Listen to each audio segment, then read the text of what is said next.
Hola, exploradores de lo desconocido.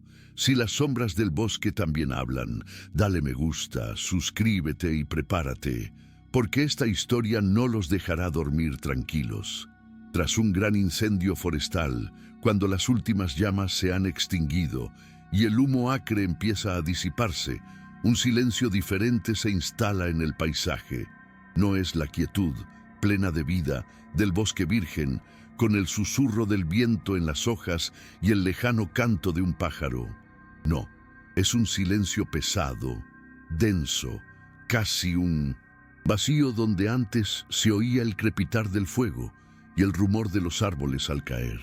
Un silencio de duelo quizá, pero hay algo que no arde del todo, algo que resiste la furia de las llamas y el paso del tiempo, algo que camina entre las cenizas aún calientes, una presencia que no pertenece al ciclo natural de destrucción y renacimiento, algo que, durante años, tras aquel fatídico incendio cerca del volcán Teneguía, aquí en la isla de La Palma, siento que me observa, incluso cuando cierro los ojos.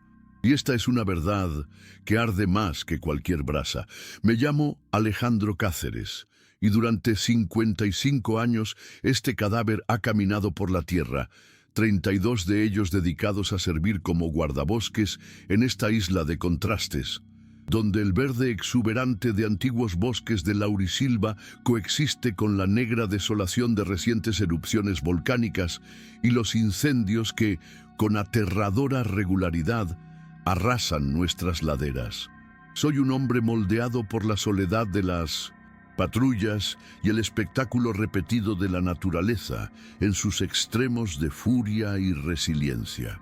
He visto la muerte de cerca muchas veces, compañeros perdidos en acantilados traicioneros, turistas desprevenidos que subestimaron la fuerza de los elementos, animales mutilados por trampas ilegales dejadas por cazadores furtivos. He visto la tristeza en los ojos de familias que han perdido sus hogares por el fuego o la lava. Pero nada, absolutamente nada en todas esas décadas de servicio, me había preparado para lo que encontré, o lo que me encontró, en las cenizas de ese incendio en particular. Las pérdidas personales que la vida me ha impuesto, la muerte prematura de mi esposa y la separación de mis hijos, ya habían grabado en mi alma cierto estoicismo, una piel de hierro contra los embates del mundo. Me consideraba un hombre de lo real, de lo tangible, escéptico ante las leyendas y los cuentos de fantasmas que los ancianos de la isla aún susurran en las noches de tormenta. Hasta ese día en que el fuego se apagó y algo más despertó. El Parque Natural Corona de Cenizas, aquí en La Palma, siempre ha sido un polvorín. La combinación de vegetación endémica, especialmente los pinos canarios, con su gruesa corteza y su capacidad de rebrotar tras un incendio, y los largos periodos de sequía, creaban el escenario perfecto para incendios devastadores. Y estos se producían cíclicamente, inevitablemente, a menudo provocados por rayos durante las escasas tormentas de verano, otras veces por negligencia humana despiadado. Ese año, el incendio fue particularmente brutal. Comenzó una sofocante tarde de agosto, como una chispa en un grupo de pinos secos, y en cuestión de horas, impulsado por vientos erráticos, se convirtió en un monstruo voraz que devoró cientos de hectáreas de bosque y matorral. Yo, junto con los demás guardabosques y las brigadas de bomberos, pasé días y noches en primera línea, en una batalla agotadora y a menudo ignominiosa contra las llamas que se extendían por los valles y coronaban las cumbres con una furia anaranjada. El olor a humo se nos pegaba a la piel, al pelo y a la ropa, y el rugido del fuego se convirtió en la banda sonora constante de nuestras pesadillas. Cuando, tras casi una semana de lucha incansable y la providencial ayuda de un aguacero inesperado, finalmente se declaró extinguido el incendio. El paisaje que quedó fue de una desolación casi lunar, un mar de ceniza negra y troncos carbonizados que se alzaban como espectros contra el cielo gris. Mi tarea, como uno de los guardabosques más experimentados, fue realizar la primera inspección de la zona quemada, evaluar los daños, buscar posibles focos de reencendido y, por desgracia, registrar la pérdida de fauna. Fue una tarea lúgubre pero necesaria, y fue allí, en el corazón de aquella necrópolis forestal, donde la vi por primera vez.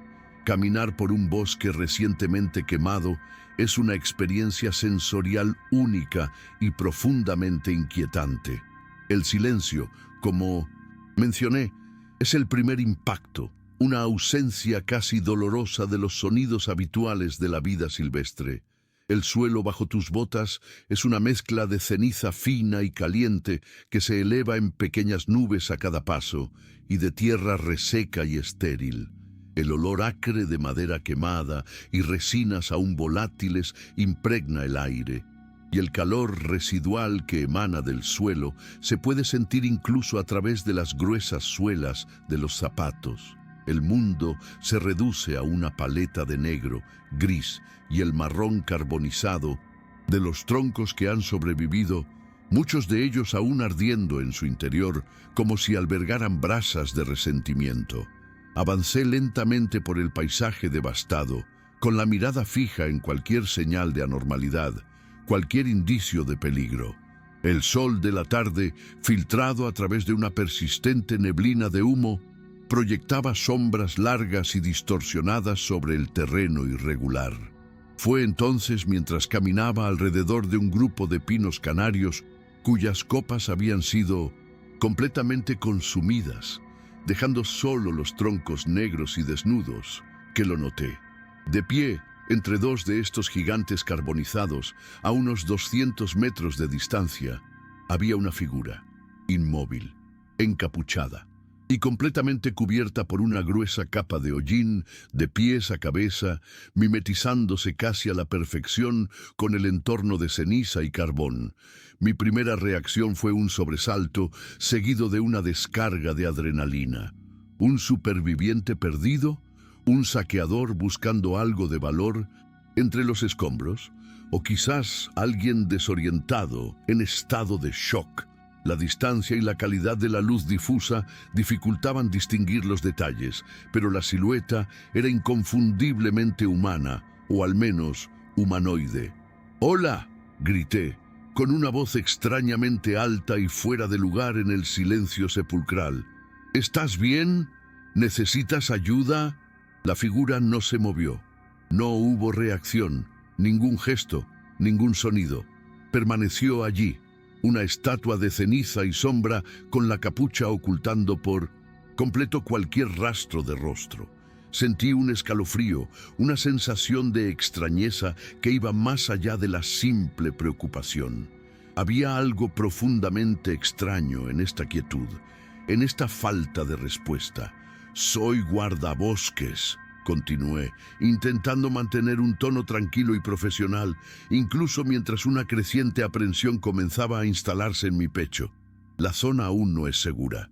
Tienes que salir de aquí». De nuevo, solo silencio y la figura inmóvil como respuesta. Decidí acercarme con cautela, manteniendo una distancia prudencial pero intentando ver mejor. Di unos pasos lentos sobre el inestable suelo de ceniza, con la mirada fija en la oscura silueta, y fue entonces cuando ocurrió lo inexplicable. En un abrir y cerrar de ojos, literalmente entre un paso y el siguiente, mientras mi atención se desviaba por una fracción de segundo para observar un tronco que amenazaba con caer, la figura simplemente ya no estaba allí. Había desaparecido. No se oía ningún sonido de pasos apresurados, ningún susurro de ceniza al desplazarse, ninguna señal de escape. Simplemente se desvaneció, como si nunca hubiera estado allí, dejando solo los troncos carbonizados y el silencio opresivo. Me detuve, confundido, con el corazón latiendo con fuerza. Miré a mi alrededor frenéticamente, buscando alguna señal de movimiento, algún rastro de su paso. Nada, solo la extensión gris y la persistente sensación de que mis ojos me habían jugado una mala pasada o de que había presenciado algo que desafiaba cualquier explicación racional. Ese primer encuentro, tan breve como perturbador, marcó el comienzo de una pesadilla que se desplegaría lentamente, capa a capa, como la propia ceniza que cubría esa tierra herida.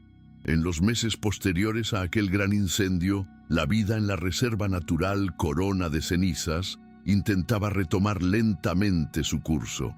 El sotobosque más resistente empezaba a emerger tímidamente de las cenizas, y los pinos canarios, con su increíble capacidad de regeneración, ya mostraban los primeros brotes verdes en sus troncos carbonizados. Continué con mis patrullas rutinarias, siempre alerta, siempre con ese primer atisbo de la figura encapuchada rondando en mi mente como una sombra persistente. Pequeños incendios, por desgracia, seguían produciéndose en otras zonas de la reserva, algunos provocados por descargas eléctricas durante las escasas tormentas de verano, otros por la estupidez humana. Y fue después de extinguirse uno de estos incendios menores, en una zona de denso matorral en la ladera sur del volcán, que lo volví a ver. Esta vez estaba más cerca, quizá a 100 metros, de pie al borde de un claro recientemente quemado, con su silueta oscura e inmóvil recortada contra el fondo gris.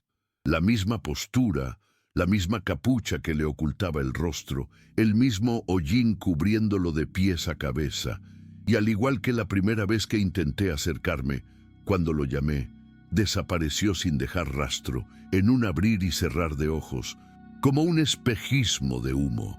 La recurrencia de la aparición, la idéntica forma de su comportamiento y desaparición, empezó a erosionar mis intentos de racionalización. No podía ser una coincidencia, ni un efecto de la luz ni de mi imaginación. Había algo ahí, algo real, o al menos algo que se manifestaba constantemente en circunstancias muy específicas. Después del incendio, en las primeras horas de silencio y desolación, empecé a interrogar discretamente a mis colegas, otros guardabosques que también patrullaban diferentes sectores de la reserva. Les pregunté si habían visto algo inusual en las zonas recientemente quemadas, si habían visto personas desorientadas o alguna señal extraña. Las respuestas eran invariablemente negativas. «Nada fuera de lo normal, Alejandro», decía mi colega más joven Mateo, con una mirada de respeto por mi experiencia y una leve preocupación ante mis insistentes preguntas. Solo la tristeza habitual después de un incendio, los animales muertos, la tierra negra. ¿Por qué? ¿Vieron algo? Dudaba en compartir toda mi experiencia, temiendo el ridículo o, peor aún, que cuestionaran mi capacidad para continuar en servicio activo. Me limitaba a mencionar sombras extrañas o la sensación de ser observado, excusas que solían atribuir al estrés del trabajo y la soledad del patrullaje. Sin embargo, una pequeña e inquietante confirmación llegó de una fuente inesperada. La reserva contaba con varias cámaras de monitoreo de fauna silvestre, instaladas en 1900 lugares remotos para registrar la actividad de especies raras. Al revisar las imágenes de una cámara cerca de una de las zonas donde había visto uno de los avistamientos del hombre de ceniza, encontré algo que me heló la sangre. Durante la noche, entre el humo residual que aún se cernía sobre el paisaje quemado, la imagen de la cámara se distorsionó brevemente, un ruido visual que duró unos segundos.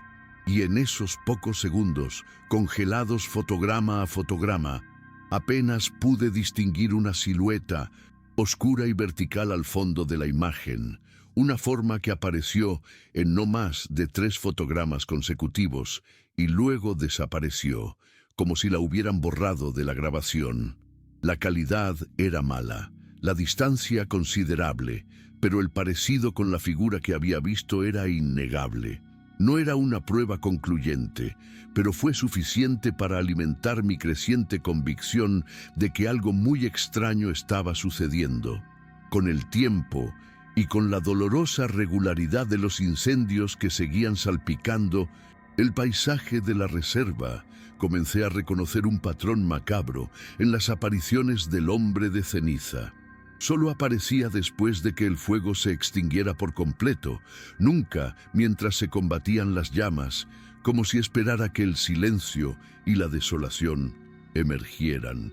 Y sus apariciones se concentraban invariablemente en las primeras 48 horas tras la extinción del último incendio, un periodo durante el cual la tierra aún estaba caliente y el olor a quemado impregnaba el aire. Era como si fuera una criatura de las secuelas, un espíritu nacido de la destrucción, alimentándose de la quietud que siguió a la furia. Comencé a registrar cada incendio, cada avistamiento, cada detalle en mi diario de campo, que se convirtió cada vez más en un depósito de observaciones inexplicables y una creciente angustia personal. La figura a la que había llegado a conocer en privado como el hombre de ceniza se convirtió en una presencia constante en mi mente, una sombra que se proyectaba sobre mi rutina diaria y sobre mi percepción del bosque que tanto había amado y que ahora comenzaba a temer. Lo más inquietante era cómo parecía percatarse de mi presencia, cómo sus apariciones, antes distantes y fugaces, comenzaban a ocurrir en lugares cada vez más cercanos a donde yo estaba, como si estuviera probando lentamente mis límites, o tal vez invitándome a una reunión que no estaba seguro de querer aceptar. El bosque, que una vez fue mi refugio, se estaba convirtiendo en el escenario de un juego silencioso y siniestro, y yo era, al parecer, el único espectador, y quizás el único jugador aparte de él. Con cada nuevo incendio, con cada nueva aparición, la distancia entre el hombre de ceniza y yo disminuía alarmantemente, como si una cuerda invisible se tensara lentamente, arrastrándonos hacia una confrontación inevitable. Si al primer avistamiento estaba a unos 200 metros, una silueta borrosa entre los troncos carbonizados, en apariciones posteriores, esa distancia se fue acortando gradualmente. Recuerdo una tarde particularmente opresiva, tras un pequeño incendio en un barranco de difícil acceso, cuando lo vi a no más de 50 metros. Estaba de pie en lo alto de una pequeña colina, su figura oscura y encapuchada recortada contra el cielo cargado de nubes de humo. A esa distancia podía percibir con mayor claridad cómo el hollín parecía adherirse a su silueta, no como una capa de polvo, sino como una segunda piel, una prenda hecha de la mismísima materia de la destrucción. Intenté gritar, saludar, pero permaneció impasible, un silencioso centinela del apocalipsis del bosque, y entonces desapareció, de la misma forma instantánea e inexplicable de siempre. El clímax de este siniestro acercamiento, sin embargo, ocurrió una noche en que había montado una pequeña tienda de campaña de emergencia cerca de una zona reforestada que había sido alcanzada por un rayo. Desperté en mitad de la noche con una sensación de frío intenso y un silencio aún más profundo de lo habitual. Mientras abría lentamente la cremallera de la tienda, se me heló el corazón. Allí estaba, a no más de 10 pasos, de pie como una estatua de ébano, a la pálida luz de la luna creciente que apenas penetraba el dosel de los árboles supervivientes. Su presencia allí, tan cerca de mi refugio improvisado, era una violación, una amenaza directa que me dejó paralizada de terror. Podía oler el tenue aroma a ceniza fría que emanaba de él, un olor que se mezclaba con el del bosque, quemado circundante, pero parecía más concentrado, más antiguo. Su postura era invariablemente la misma, una constante en esa macabra danza de apariciones y desapariciones, siempre erguido, con una rigidez antinatural, como si fuera una marioneta cuyos hilos se hubieran cortado a mitad de camino. siempre de frente, sin importar desde qué ángulo lo observara o dónde apareciera, como si sus sentidos, o lo que fuera que usara para percibir el mundo, estuvieran permanentemente sintonizados en mi dirección. Sus brazos colgaban inertes a los costados, sus manos, si las tenía, ocultas bajo los pliegues de lo que parecía una capa o un abrigo largo, hecho de la misma sustancia oscura y hollinienta que lo cubría por completo. Nunca corrió, nunca mostró ningún signo de prisa o agitación, ni siquiera cuando desapareció. Fue una transición instantánea de la presencia a la ausencia, sin pasos intermedios. Nunca habló, nunca emitió un sonido, lo que hacía su presencia aún más inquietante, pues el silencio que lo envolvía parecía más denso, más cargado, que el silencio del propio bosque muerto. Y lo más escalofriante de todo, nunca parpadeó, al menos no que yo supiera. La profunda capucha que le cubría la cabeza proyectaba una densa sombra sobre la zona donde debería estar su rostro, impidiendo distinguir sus rasgos. Pero incluso desde la distancia, tuve la impresión de que, si hubiera habido ojos allí, estarían fijos en mí con una intensidad fría y penetrante. Esta combinación de quietud, silencio y atención concentrada creaba un aura de amenaza contenida, de un peligro primario que trascendía todo lo que había enfrentado. Durante mucho tiempo, los detalles precisos de su forma física permanecieron en el misterio, envueltos en la distancia, el humo y la sombra de su capucha.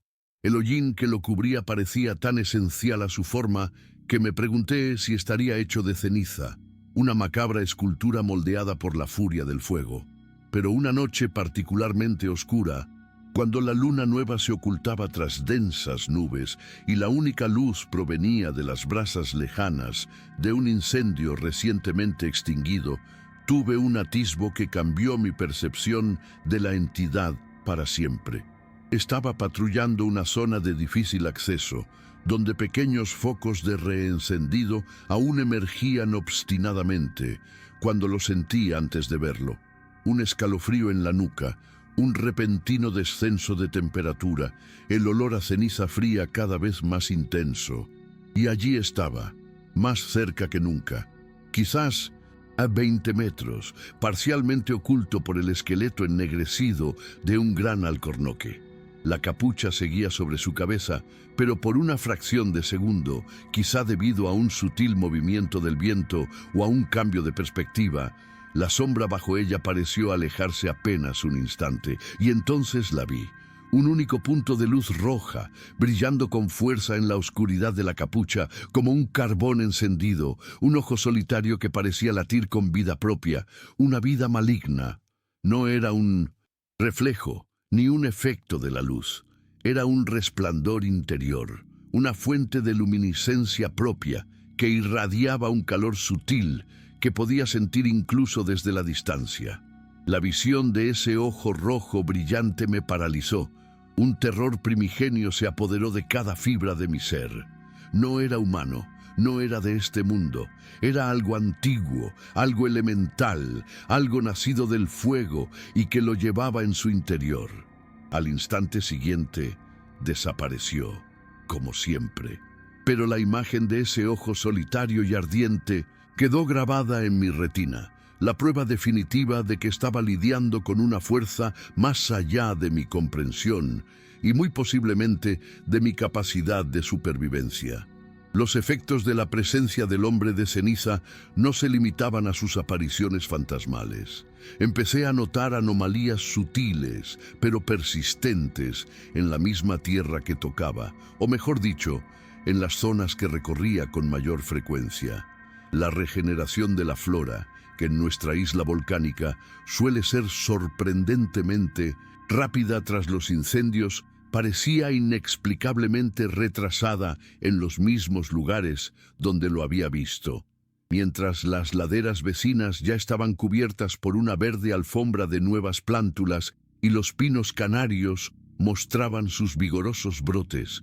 Las zonas que frecuentaba permanecían áridas, cubiertas por una capa de ceniza que parecía más densa, más fría, más muerta. Era como si su mera presencia inhibiera la vida, como si exudara un aura de esterilidad que sofocaba la resiliencia de la naturaleza. Las semillas no germinaban, los brotes no se arraigaban. La tierra allí parecía maldita, marcada por un toque invisible y gélido. Con mis décadas de conocimiento de botánica y ecología, no pude encontrar una explicación científica para esto. Las condiciones del suelo eran aparentemente las mismas. La incidencia de la luz solar y la lluvia, idéntica. La única variable era el paso de esta entidad silenciosa y encapuchada. Era otra pieza del aterrador rompecabezas que se armaba ante mí, sugiriendo que el hombre de ceniza no era solo un observador pasivo, sino una fuerza activa, capaz de influir en el entorno que lo rodeaba de maneras sutiles y profundas. Y la insinuación de que, de alguna manera, estaba drenando la vitalidad del bosque o impidiendo su renacimiento, añadió una nueva capa de urgencia y responsabilidad a mi creciente temor. No solo era testigo de algo inexplicable, era quizás el único que percibía una amenaza ecológica de naturaleza sobrenatural, además de la extraña esterilidad de los lugares que frecuentaba. Otro fenómeno comenzó a manifestarse, añadiendo una capa aún más extraña e inquietante al misterio: la aparición de huellas imposibles. En medio de los senderos quemados, en zonas que acababa de inspeccionar y que sabía que estaban intactas, empezaron a aparecer huellas de pies descalzos.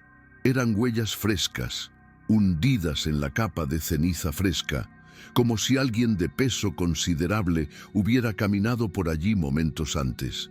El contorno era claramente humanoide, pero había algo extraño en las proporciones, quizás demasiado largas, con los dedos ligeramente más afilados de lo normal. Pero lo más inquietante era la naturaleza de las propias huellas. Estaban hechas de ceniza compactada, pero al mismo tiempo parecían frescas, como si el pie que las había dejado aún estuviera húmedo por los residuos de la quema. Invariablemente, no había rastros de llegada ni de partida. Las huellas simplemente comenzaban en medio de la nada y terminaban de la misma forma abrupta, como si el caminante se hubiera materializado y desmaterializado en el acto. Examiné estas huellas con la meticulosidad de un forense, midiendo, fotografiando, buscando cualquier rastro de cabello, piel o fibra que pudiera indicar un origen más terrenal. En vano. Eran solo ceniza moldeada de alguna forma inexplicable, y para mi creciente horror, comencé a darme cuenta de que el patrón de estas huellas a menudo coincidía con mis propias rutas de patrullaje, como si algo me siguiera o volviera sobre mis pasos con asombrosa precisión, dejando tras de sí esas inquietantes señales de su paso invisible. La idea de ser rastreado por una entidad que podía moverse sin ser vista y dejar marcas tan imposibles era suficiente para helar la sangre de cualquier hombre, por muy endurecido que estuviera. La culminación de esta sutil pero implacable invasión de mi espacio personal llegó una mañana fría y gris, cuando el olor a fuego lejano aún flotaba en el aire, traído por el viento de las montañas. Había pasado una noche particularmente intranquila en mi pequeña base forestal, una cabaña de piedra y madera que me servía a la vez de refugio y de trabajo. Las puertas y ventanas estaban cerradas, como siempre, como precaución contra los elementos y los animales curiosos más que contra cualquier amenaza humana, ya que la base era remota y de difícil acceso. Al despertar, presentí de inmediato que algo andaba mal. Había un sutil pero penetrante olor a ceniza fría dentro de la cabaña, un olor que no debería haber estado allí. Me levanté de la cama con un nudo de aprensión en el estómago y al encender la linterna, mi mirada se fijó en el suelo. Allí, Claramente impresas en las tablas ásperas había huellas de pies descalzos, hechas de una fina capa de ceniza oscura, idénticas a las que había ido encontrando en los senderos quemados. Empezaron cerca de la puerta, que permanecía cerrada por dentro, como si hubieran atravesado la madera maciza. Seguí el rastro, con el corazón latiéndome con fuerza y la respiración entrecortada. Las huellas cruzaban la pequeña habitación principal, pasaban junto al escritorio donde solía tomar notas y se dirigían inequívocamente a mi dormitorio.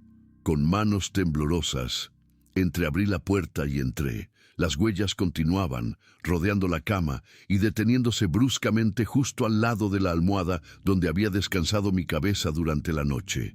Allí simplemente desaparecieron, como si la entidad que las había creado se hubiera disuelto en el aire o se hubiera hundido en mis sueños.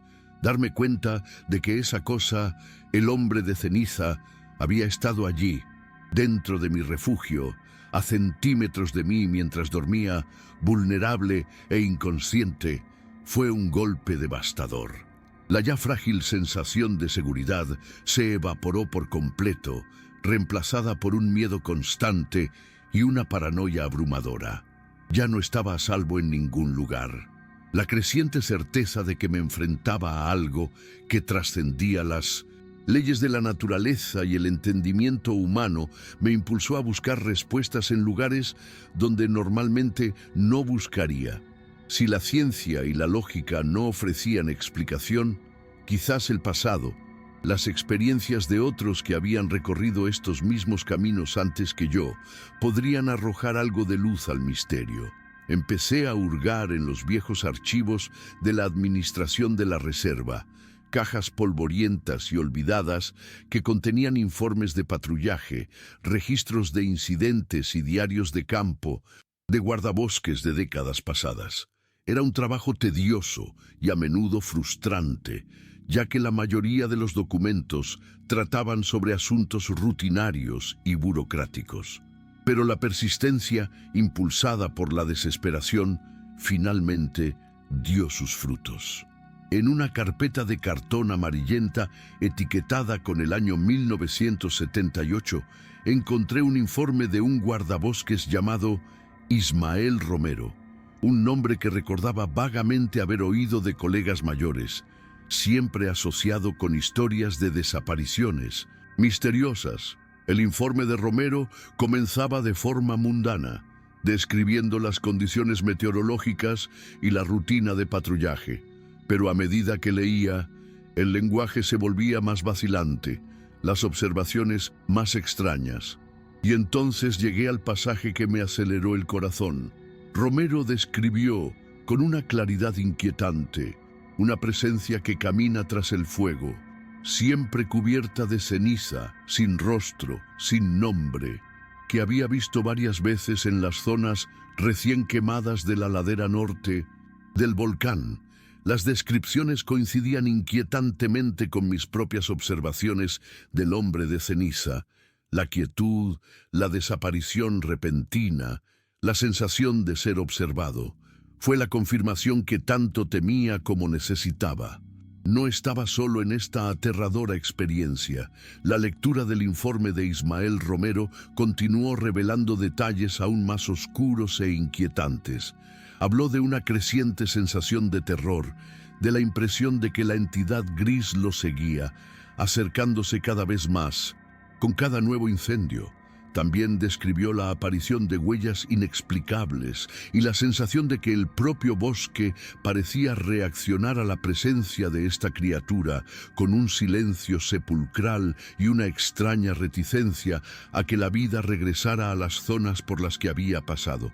Estos eran ecos perfectos de mi propio tormento, pero lo más escalofriante llegó al final del informe oficial. Adjunto había un breve comunicado de la administración de la reserva, fechado unas semanas después de la última entrada de Romero, informándole de que el guardabosques Ismael Romero había desaparecido durante un patrullaje de rutina en una zona recientemente afectada por un incendio. Y no solo él. 2 oficiales de un equipo de contención y recuperación, enviados a buscar a Romero unos días después, también habían desaparecido sin dejar rastro. La búsqueda se prolongó durante semanas, involucrando a decenas de hombres y perros rastreadores, pero nunca se encontró rastro de los 3 hombres desaparecidos. Solo el silencio del bosque quemado y el misterio que se cernía sobre esa parte de la reserva. La conexión entre los informes de Romero sobre la presencia de ceniza y su posterior desaparición, junto con la de los otros 2 hombres, era ineludible y terriblemente profética. Seguía los pasos de un hombre que había visto demasiado, que se había acercado demasiado a un secreto que el bosque guardaba con fiereza y que había pagado el precio máximo por ello. Ese antiguo archivo no era solo un registro del pasado, era una advertencia, un reflejo de mi propio futuro potencial. En el reverso de la última página del informe oficial de Ismael Romero, escrita a toda prisa con grueso lápiz de grafito, como si hubiera sido anotada en un momento de desesperación o una revelación repentina, encontré unas frases cortas, casi garabatos, que parecían ser sus últimos pensamientos o quizás una advertencia para quien encontrara el documento. La letra era rígida, irregular, muy diferente de la escritura más formal del cuerpo del informe. La primera anotación decía: «Él viene cuando el fuego se apaga, porque es lo que queda de lo perdido». Esa frase, con su poética simplicidad y su carga de melancolía y fatalismo, resonó profundamente en mí. El hombre de ceniza como personificación de la pérdida, un residuo de la destrucción, un recuerdo andante de lo que el fuego había consumido. Tenía un sentido terrible y primordial. La segunda anotación era más bien una advertencia directa: «No mires demasiado».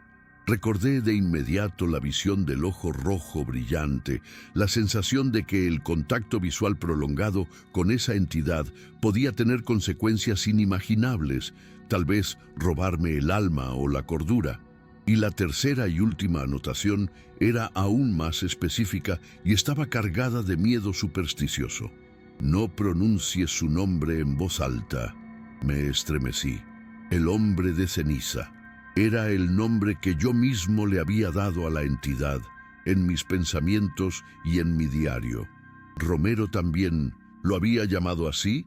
¿O era el simple acto de nombrar, de intentar definir lo indefinible, en sí mismo una forma de invocación, un reconocimiento que atrajo su atención? Esas notas manuscritas, tan íntimas y desesperadas, transformaron a Ismael Romero de un nombre en un archivo a una presencia casi palpable a mi lado, un compañero de infortunio que intentaba, desde el más allá, advertirme del peligro que me acechaba. Pero, ¿era demasiado tarde para mí? Ya había buscado demasiado. Ya, en corazón, había nombrado lo innombrable, y él ya sabía que yo lo escuchaba y lo veía. Las semanas posteriores al descubrimiento del informe de Romero fueron una profunda hundimiento en la angustia y la paranoia. Cada incendio, por pequeño que fuera, presagiaba su llegada. Cada patrullaje por las zonas quemadas era una tortura de anticipación y miedo. Me sentía constantemente vigilado, perseguido. El hombre de ceniza seguía apareciendo, cada vez un poco más cerca, cada vez más audaz. Llegué a un punto en el que la huida constante, el sobresalto ante cada sombra, cada ruido, se volvieron insoportables. Me consumía física y mentalmente. El bosque, mi antiguo hogar, se había convertido en una prisión de miedo. Y fue entonces, en una noche particularmente fría y sin luna, tras extinguirse un pequeño incendio en una ladera cerca de mi base, que tomé una decisión desesperada. No huiría más, lo enfrentaría. Si este iba a ser mi fin, que fuera bajo mis condiciones, o al menos enfrentándome a mi torturador de frente. Dejé la puerta de la cabaña sin llave, una lámpara de queroseno encendida sobre la mesa, creaba un pequeño círculo de luz parpadeante en la oscuridad. Me senté en mi silla de madera, con mi escopeta reglamentaria apoyada a mi lado, aunque en el fondo sabía que ningún arma terrenal sería efectiva contra aquella criatura. Y esperé. Las horas transcurrían lentamente, cada minuto una eternidad. El silencio de la noche solo lo rompía el monótono tic-tac del reloj de pared y el latido irregular de mi propio corazón. Repasé mentalmente las notas de Romero, mis propias experiencias, buscando valor, una estrategia. Pero no había estrategia contra lo desconocido, contra lo sobrenatural. Solo me quedaba la espera y la tenue esperanza de que al enfrentarlo pudiera romper este ciclo de terror, o al menos comprender su propósito. Eran exactamente las 3:12 de la mañana y el reloj de pared marcaba con cruel precisión cuando oí el primer sonido. Pasos secos y arrastrados sobre las tablas de madera del pequeño porche de la cabaña. Un sonido que nunca antes le había oído, pues sus anteriores aproximaciones siempre habían sido tan silenciosas como la muerte misma. Estos pasos, sin embargo, eran reales, audibles, y cada uno parecía resonar directamente en mi pecho. Todo mi cuerpo se tensó, mis músculos se endurecieron, la respiración se me atascó en la garganta. La escopeta a mi lado de repente me pareció inútil, un juguete ante la magnitud de lo que estaba por venir. El pomo de la puerta, que había dejado apoyado, giró lentamente, con un crujido que pareció durar una eternidad. Y entonces la puerta se abrió, revelando la oscura silueta encapuchada contra la noche exterior. El hombre de ceniza entró en la cabaña. Sus movimientos eran lentos, deliberados, casi ceremoniales. Se detuvo a pocos metros de la mesa donde yo estaba. La luz parpadeante de la lámpara de queroseno proyectaba sombras danzantes sobre su cuerpo cubierto de hollín. El olor a ceniza fría y a algo más, algo antiguo y ligeramente metálico como sangre seca o mineral oxidado, llenaba el aire de la pequeña habitación. Nos quedamos allí, inmóviles, durante lo que pareció una eternidad. Él mirándome desde lo profundo de su capucha, yo mirándolo fijamente, con una mezcla de terror abyecto y una curiosidad extraña, casi resignada. Y entonces, con una lentitud agonizante, extendió las manos, o lo que fueran sus manos, bajo la capa de ceniza, hasta el borde de la capucha, y se la quitó. Lo que vi, o mejor dicho, lo que no vi, bajo aquella capucha quedará grabado en mi alma como la esencia más pura del horror cósmico, un atisbo del vacío que subyace a la frágil realidad que construimos para protegernos. No había rostro allí, no en la forma en que entendemos un rostro, donde deberían estar los ojos, la nariz, la boca, los rasgos que definen una identidad. Solo había un agujero oscuro y profundo que parecía absorber la luz misma de la lámpara. Un vacío, pulsante que irradiaba una oscuridad aún más densa que la noche misma. Y dentro de ese vacío, en su centro negro, algo ardía, una brasa solitaria, roja e intensa como el ojo que había vislumbrado antes, pero ahora expandida, viva, crepitando silenciosamente como el corazón de un carbón infernal. Era como si el cuerpo de aquella entidad estuviera hueco, un caparazón de cenizas y sombras, y que este vacío estuviera lleno de un fuego eterno, un horno que lo consumía todo en su interior. La visión de ese rostro sin rostro, esa antítesis de vida y forma, fue tan abrumadora, tan contraria a todas las leyes de la naturaleza y la razón, que mi cerebro simplemente se negó a procesarla. Sentí un frío gélido que me recorrió de pies a cabeza, mientras un calor intenso emanaba de la criatura, una combinación paradójica que me dejó mareado y con náuseas.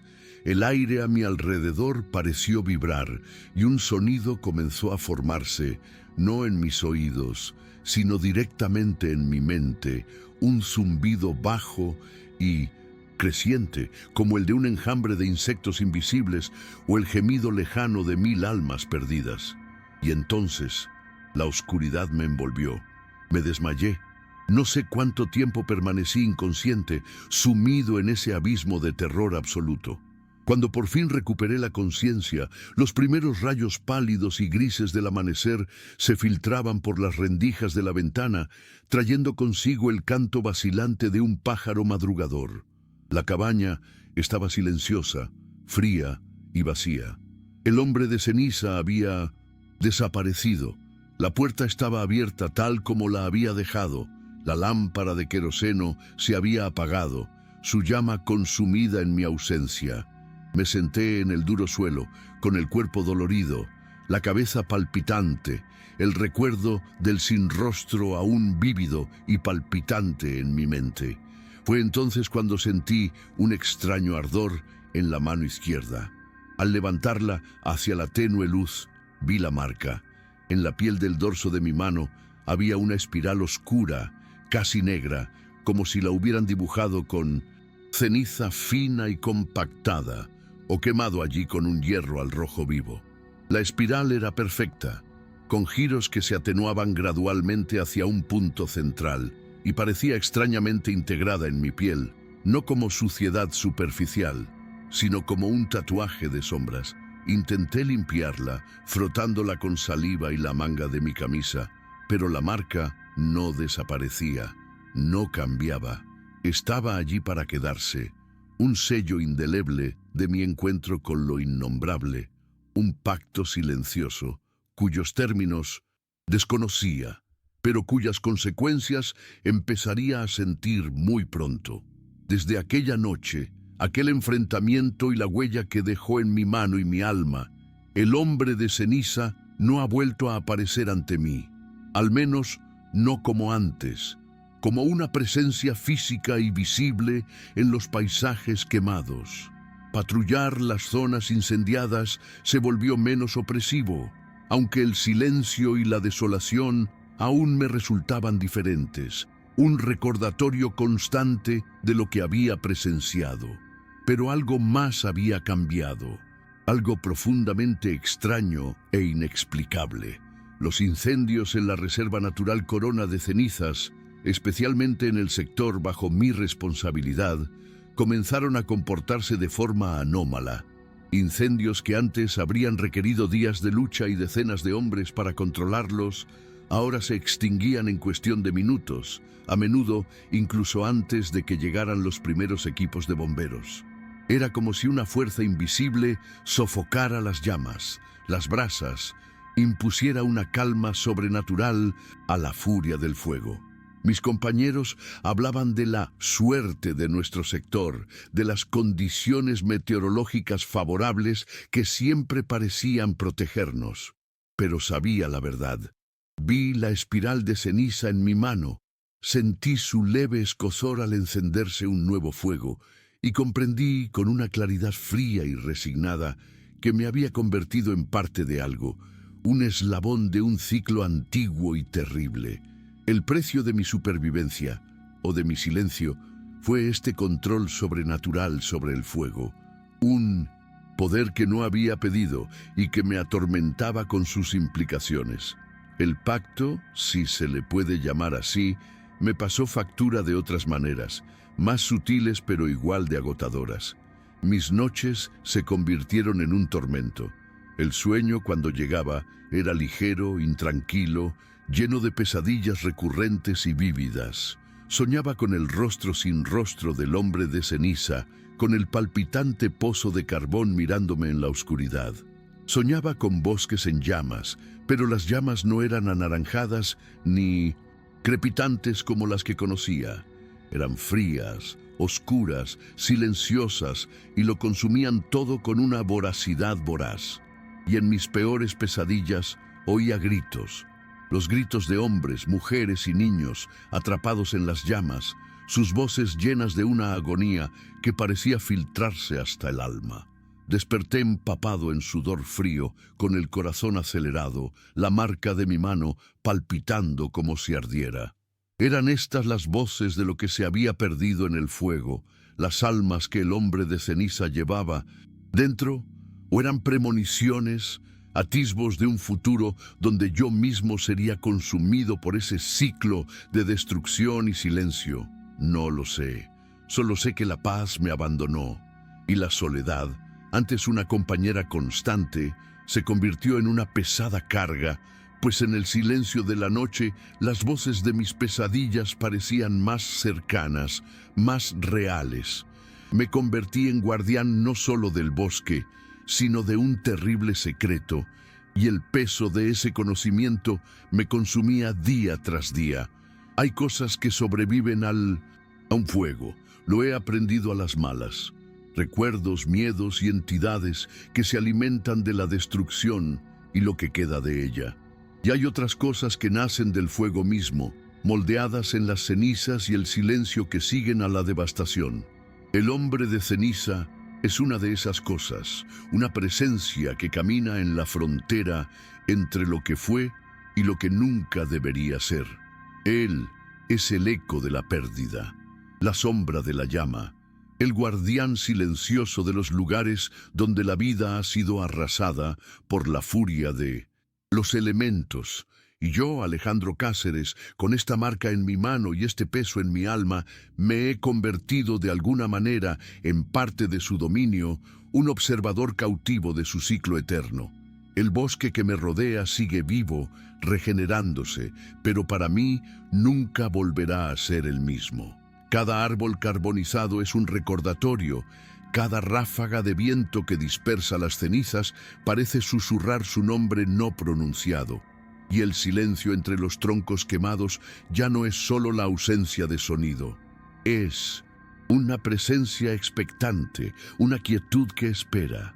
Así que si un día, por casualidad o desgracia, te encuentras caminando por un bosque recién quemado, donde el olor a humo aún persiste en el aire y el silencio pesa sobre el paisaje desolado, presta atención, presta mucha atención.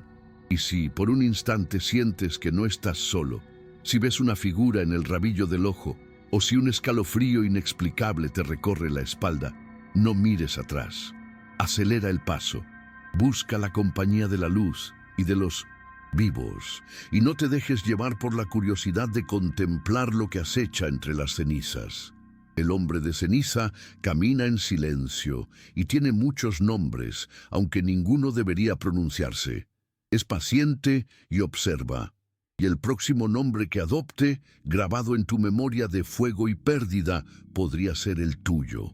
Gracias por escuchar esta diatriba de un viejo guardabosques. Si esta historia te conmovió de alguna manera, y si quieres escuchar más historias sobre las sombras que se esconden en nuestros bosques y en nuestras almas, dale a me gusta a este video y suscríbete al canal, porque la noche es oscura y está llena de secretos que anhelan ser contados, antes de que las cenizas los cubran para siempre.